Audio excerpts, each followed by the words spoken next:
अध्याय 26 वचनము और 26 वचन में लिखा है, 26 में लिखा है Psalms chapter 136 verse 26 और भजन संहिता 136 अध्याय 26 वचन 26 वचन देखिए। स्वर्ग के परमेश्वर का धन्यवाद करो, उसकी करुणा सदा की है। ఆకాశమందు దేవునికి కృతజ్ఞతాస్తుతులు చెల్లించుడి ఆయన కృప నిరంతరముండును. చాలు ప్రియులారా, ఇక్కడ మనం చూసిన వాక్యం ఏమిటంటే ఆకాశమందుండు దేవునికి కృతజ్ఞతాస్తుతులు చెల్లించుడి. स्वर्ग में रहने वाला परमेश्वर को धन्यवाद करो करके इसमें लिखा है। మనం దేవునికి కృతజ్ఞతాస్తుతులు చెల్లించాలి. हम प्रभु परमेश्वर को हम धन्यवाद करना है। ఈ మీటింగ్ పెట్టుకున్నా इस मीटिंग के द्वारा సహోదరుడు నరసింహ గారు और भाई जो नरसिम्हा भाई అతని భార్య उसका जो पत्नी कांता మీటింగ్ ఎందుకు పెట్టుకున్నారంటే की हम मीटिंग लगाए దేవునికి కృతజ్ఞత చెల్లించడానికి. प्रभु को धन्यवाद करने के लिए దానికి పెట్టుకున్నారు. और नाम के लिए रखा है, नाम रखने के लिए పెట్టుకోవడం కావాలంటే చర్చిలో కూడా పెట్టుకోవచ్చు. और चर्च में भी रख सकते हैं। కానీ अभी కొందరిని పిలిచి कुछ लोगों को बुलाकर ఇంటికి పిలిచి घर में बुलाकर భోజనం పెట్టి खाना देकर దేవుని నామాన్ని మహిమపరచాలి. परमेश्वर का महिमा करना है। దేవుడు మా జీవితంలో చేసిన కార్యాన్ని हमारा जीवन में जो कुछ परमेश्वर ने किया है దాన్ని బట్టి దేవుని స్తుతించాలి इसके द्वारा परमेश्वर को हम धन्यवाद करना है। అనుకొని ఈ మీటింగ్ పెట్టారు. इसलिए इस मीटिंग को लगा है। నేను విన్నాను मैंने सुना వారికి అంతకు ముందు కొంత సమస్య వచ్చింది పిల్లల విషయం. उससे पहले कुछ समस्या आया उनका बीच में పిల్లల విషయంలో और संतान का विषय में। हाँ। ये दोनों बीच में नहीं है. वेट ओके बच्चे के लिए हाँ, बच्चे के लिए हाँ, ओके हाँ, मालूम आ गया। అయితే देखिए ఇప్పుడు अभी దేవుడు వారికి బహుమానాన్ని ఇచ్చాడు కదా, अभी परमेश्वर ने उनको प्रतिफल दिया है, అందుకనే కృతజ్ఞతలు చెప్తున్నారు. इसलिए धन्यवाद करते हैं। ఈ రోజు ఉదయం इस समय सुबह का समय में నేను మీకు 3 విషయాలు చెప్తాను. मैं 3 विषय को बताऊंगा। Why we should give thanks unto the Lord. దేవుడికి ఎందుకు కృతజ్ఞతలు చెల్లించాలి? कि हम परमेश्वर को हम धन्यवाद करना चाहिए। దేవుడికి ఎందుకు కృతజ్ఞతలు చెల్లించాలి? परमेश्वर को क्यों धन्यवाद करना है? 3 విషయాలు. मैं 3 विषय। నెంబర్ 1 पहला 23వ వచనం. ఇదే అధ్యాయం 36 23. 136 अध्याय 23 वचन में लिखा है। 23 भजन संहिता 136 136 का 23। మనము దీన దశలో ఉన్నప్పుడు మనము దీన దశలో ఉన్నప్పుడు उसने हमारी జ్ఞాపకం చేసుకొనును. ఓకే उसने हमारी दुर्दशा में हमारी सुधि ली, उसकी करुणा सदा की है। చాలండి. ఇక్కడ మనం చూసుకున్నట్లయితే इसमें हम देखने से God remembered us in our lowest state. దేవుడు మనల్ని దీన దశలో ఉన్నప్పుడు జ్ఞాపకం చేసుకున్నాడు. परमेश्वर ने हमारी दुर्दशा में हमारा सुधि ली है। మనము దీన దశలో ఉన్నప్పుడు हम हमारा दुर्दशा में, తెలుగులో ఒక పద్యం ఇలా ఉంటది. और तेलुगु में एक पद्य है। ఆ పద్యం ఏం చెప్తుందంటే, वो पद्य क्या कहते हैं? వర్షం పడినప్పుడు కప్పలు ఎలా వస్తాయో और बारिश जब गिरने से क्या आता है, बेंडुक जो आते हैं, అలాగే वैसे ही డబ్బుంటేనే స్నేహితులు వస్తారు, బంధువులు వస్తారు. और पैसा रहने से अपना परिवार का लोग रिश्ता लोग आते हैं। మనకు మంచి ఉద్యోగం ఉంటే చుట్టుపక్కల వాళ్ళు వస్తారు. और हम अच्छा नौकरी रहने से सब आजू बाजू का लोग మన आते हैं। పరిస్థితి బాగుంటేనే వస్తారు. ఓ हमारा हमारा तबीयत ठीक नहीं है, మా యొక్క శరీరంలో అనారోగ్యత ఉంటుంది हमारी కనుక परिस्थिति ठीक नहीं है, మా యొక్క పరిస్థితి బాగలేదు, कोई भी हमको ना याद करेगा. మనని ఎవరు కూడా జ్ఞాపకం చేసుకోరు। इस समय में भी ఈ యొక్క సమయంలో కూడా हमारे पास एक भगवान है, वो हमको याद करेगा. మన దగ్గర ఒక దేవుడు ఉంటాడు, ఆయనే మనని జ్ఞాపకం చేసుకుంటాడు। हमारी दुर्दशा पे प्रभु हमको याद करेगा. మన యొక్క చివరి పరిస్థితిలో దేవుడు మనని జ్ఞాపకం చేసుకుంటాడు, इसने हमको याद करेगा. ఆయనే మనని జ్ఞాపకం చేసుకుంటాడు। हमने अभी सुना, మీ ఇంతవరకు మీరు విన్నారు, भैया ने बोला ఆ యొక్క అన్న చెప్పినాడు, हन्ना के बाद पे అన్న కొరకు చెప్పినాడు, అన్నని గురించి उधर इसमें लिखा है, इस तरफ लिखा, ఈ విధంగా రాయబడి ఉంటుంది అక్కడ।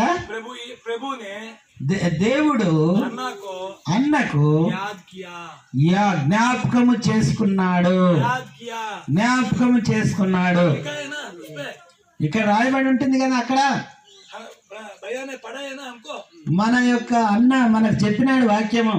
अन्ना को प्रभु ने याद किया, ఆ అన్నని ప్రభు జ్ఞాపకము చేసుకున్నాడు. कोई ने इसको याद ना किया, ఎవరు కూడా జ్ఞాపకం చేసుకోలేరు. लोग दोस्त लोग कोई इसको याद ना किया, అంటే కుటుంబం వారు, వారి యొక్క ఇరుగు పొరుగు వారు ఎవరు కూడా జ్ఞాపకం क्योंकि చేసుకోలేరు. इसको बच्चे नहीं है, ఎందుకంటే వారికి సంతానము లేదు. अन्ना को बच्चे नहीं है, అన్నకు సంతానము లేదు. किसी को इसका बाद किसी को मालूम नहीं है, తర్వాత ఏమి అనేది ఎవరికి తెలియదు.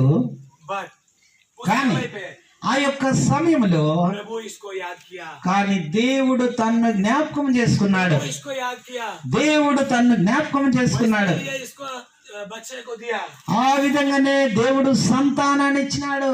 हालेलुया। హల్లెలూయా. मेरे दोस्त लोगों, నా ప్రియ స్నేహితులారా, सुनो मेरा बात, నా మాట వినండి. हमारा दुर्दशा पे हमारे पास एक बाइबल है, ना- वो हमको याद करेगा। మన యొక్క పరిస్థితిలో దేవుడు మనని జ్ఞాపకం చేసుకునేవాడు ఒకడే ఉంటున్నాడు.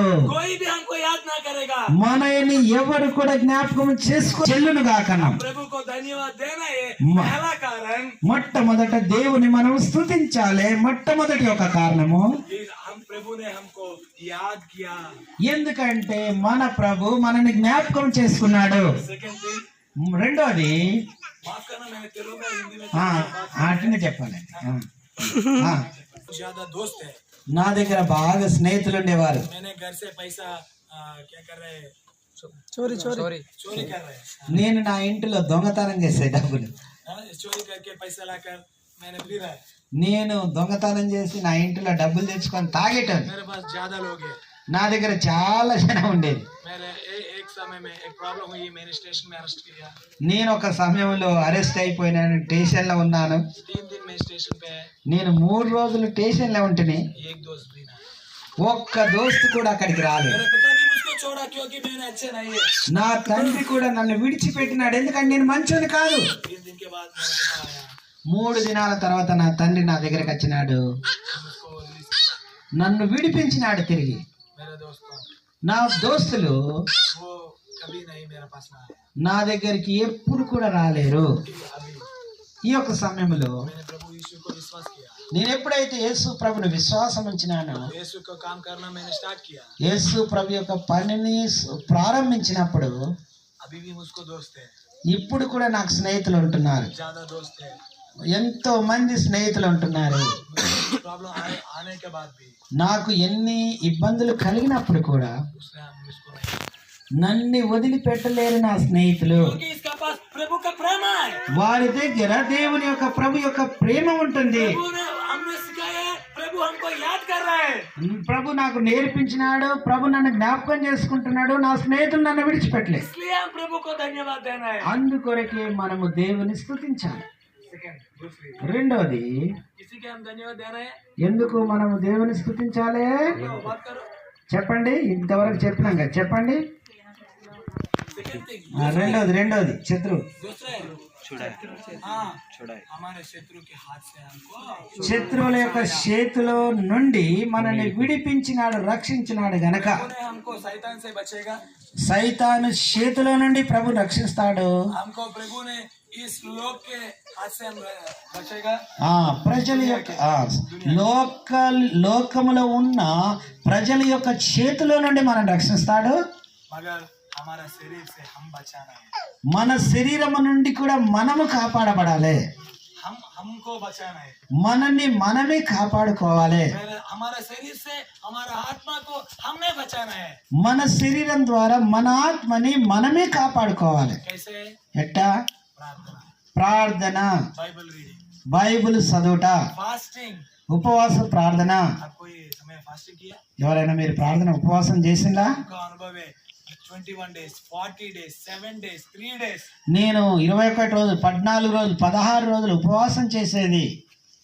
हमको फास्टिंग करना है। మనం ఉపవాసం చేయాలి, ఉపవాసం చేయాలి. हम हमारा आत्मा को शरीर से बच सकता है। మన యొక్క ఆత్మని శరీరం ద్వారా కాపాడగలుగుతాము. तीसरी, మూడవది, प्रोवाइड करना वाला, ఆయన మనని నడిపించేవాడిగా ఉంటాడు, प्रोवाइड करना है हमको। పోషించేవాడిగా ఉంటాడు. कोई हमको ना, हम कुछ चाहे तो कोई भी ना देगा। ఎవరైనా ఏదైనా మనకి ఏమి ఇవ్వలేదు, కానీ 10,000 चाहिए तो भी कोई ना दिएगा। ఒకవేళ 10,000 అవసరం ఉన్న ఎవరు మనకి ఇవ్వలేరు. छत्तीसगढ़ आने का हमको एटलीस्ट 15,000 चाहिए। మేము ఛత్తీస్గఢ్ రావాలంటే ఇంచుమించు 15,000 కావాలి. किसी ने हमको ना दिया, ఎవరు కూడా మాకు ఇవ్వలేరు. हमने किसी को ना पूछा, ఎవరిని కూడా అడగలేము. हम प्रार्थना किया। మేము ప్రార్థన చేసినాము. एक दोस्त ने आया 500 दिया, ఒక స్నేహితుడు 500 ఇచ్చినాడు. एक माँ ने 1,000 रुपया दिया, ఒక తల్లి 1,000 రూపాయలు ఇచ్చింది. एक पास्टर ने 2,000 दिया। ఒక పాస్టర్ గారు 2,000 ఇచ్చినాడు. इस तरफ प्रभु ने हमको सब चाहिए उसको प्रोवाइड किया। ఏదైతే కావాలనో ప్రభు మాకు అన్ని ఇచ్చినట్లు మేము చూస్తున్నాం. हालेलुया। హల్లెలూయా. इसलिए हम प्रभु को धन्यवाद दें। అందుకొరకే మనం దేవుని స్తుతించాలి. इस मीटिंग भी इसके लिए, ఈ మీటింగ్ కూడా దాని కొరకే. इस ब्रदर और सिस्टर दोनों प्रभु को धन्यवाद दे रहा है। ఈ యొక్క సహోదరుడు సహోదరి దేవుని స్తుతిస్తున్నారు. हम भी प्रभु को धन्यवाद देना है। మనము కూడా దేవుని స్తుతించాలి. इसका संतोष पे हम पार्टनर से हम भी इसका साथ संतोष करें। వీరి ఆనందంలో మనం కూడా కలిసి ఆనందిస్తూ రావాలి. हालेलुया। హల్లెలూయా. मेरे दोस्तों నా ప్రియ స్నేహితులారా सुनो, వినండి, प्रभु को धन्यवाद। దేవుని స్తుతించాలి. जो ये हमारा अच्छा कारण। ఓయి మన యొక్క మంచి కారణమే అంటుంటది. हालेलुया। హల్లెలూయా. ప్రార్థన చేసుకుందాము. ప్రార్థన కరిగే మహేష్ బ్రదర్ వచ్చి ప్రార్థన చేస్తారు. దయచేసి ముందుకు రండి. ప్రార్థన కరికి ఇస్తే బాదు हमारा పాస్టర్ గారి చేతిలో మనం కొన్ని విషయాలు కొన్ని వాక్యాలు చెప్తాడు. ప్రార్థన చేసుకుంటాం. పరిశుద్ధుడా, ప్రేమ తండ్రి, నూతన సమయాన్ని బట్టి నీకు వందనాలు నా ప్రభా. ఇంతవరకు నీ రెక్కల చాటుని కాచి కాపాడి భద్రపరిచారు. నీ యొక్క దైవజనుల ద్వారా అనేకమైనటువంటి మాటలు వినడానికి నువ్వు చూపిన నీ యొక్క కృపకై నీకు వందనాలు. నీ యొక్క సన్నిధిలో నా ప్రభా ఇట్టి మాటలు విని నా ప్రభా హృదయాలు భద్రపరచుకోవడానికి, అంతేకాకుండా నా ప్రభా నీ మాకు తోడున్నావని, నాయన నువ్వు ఏ కార్యమైనా చేయగలదు గొప్ప దేవుడు అని, ఇక అసాధ్యమైనది ఏదీ లేదని నా ప్రభా నమ్మి విశ్వసించడానికి మీరే కృప చూపించి నడిపించమని, నీ యొక్క దయ, నీ యొక్క కనిక్రమం, నీ యొక్క మహాకృప మా మీద నుంచి నడిపించమని ప్రతి విషయాన్ని చేతికి అప్పగించుకుంటూ మిగిలిన కార్యక్రమం ప్రతిదీ క్రమంగా మర్యాదగా జరగడానికి మీకు కృప చూపించి నడిపించమని, మీ దాసులను వాడుకునే విధానం బట్టి నీకు వందనాలు చెల్లించుకుంటూ అసలు యేసునామములో నడిచిన పరమ తండ్రి. మీ అందరికీ వందనాలు. ఈ వీడియోలు మీకు దీవెనకరంగా ఉంటే లైక్ చేయండి, షేర్ చేయండి, సబ్స్క్రైబ్ చేయండి, బెల్ ఐకాన్ ఆన్లో పెట్టుకోండి. Thank you all.